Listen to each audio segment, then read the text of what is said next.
ঘৰৰ সন্মুখতেই খেলি আছিল আকিনুৰ ইছলামে। হঠাৎ ভয়ংকৰ ঘটনা। খেলি থকা অৱস্থাতেই নোহোৱা হ'ল কণমানি। পুত্ৰক হেৰুৱাই মাতৃৰ কান্দোন।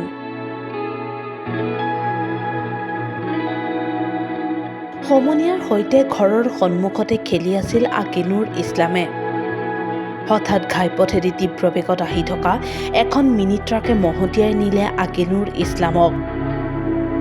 দুৰ্ঘটনাটোৰ ফলত থিতাতে নিহত হয় আকিনুৰ। বিলাসীপাৰাৰ কাঠালদি প্ৰথম খণ্ডত সংঘটিত হোৱা দুৰ্ঘটনাটোৰ পিছতেই ওলাই আহিল শ শ লোক। উত্তেজিত ৰাইজে ভাঙি চুৰমাৰ কৰিলে বাহনখন।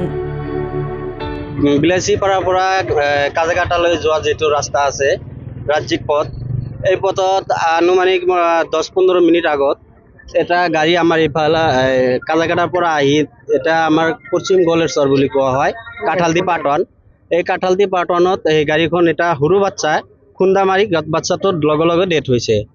হোৱাৰ লগে লগে গাড়ীখন ৰখা নাই, কিন্তু ৰাইজে ৰখাবলৈ চেষ্টা কৰিলেও গাড়ীখিনি বহুতখিনি আগুৱাই আহি তেতিয়াহে গাড়ীখন ৰখাইছে।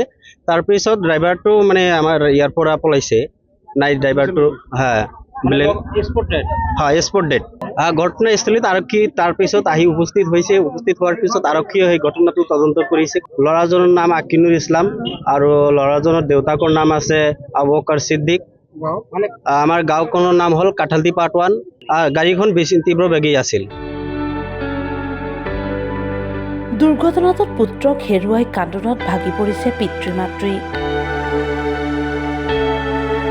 ঘৰৰ সন্মুখতে পুত্ৰক হেৰুৱালে দুৰ্ভগীয়া পিতৃ মাতৃয়ে।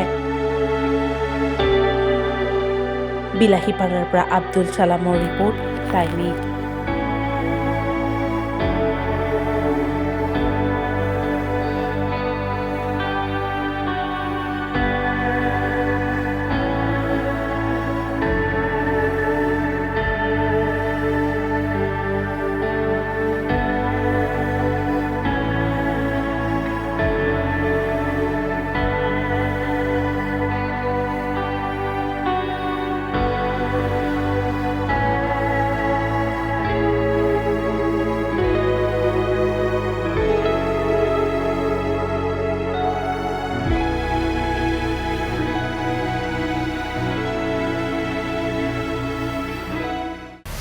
প্ৰতিটো ৰাজনৈতিক দলে বজাইছে নিৰ্বাচনী ৰণদংকা।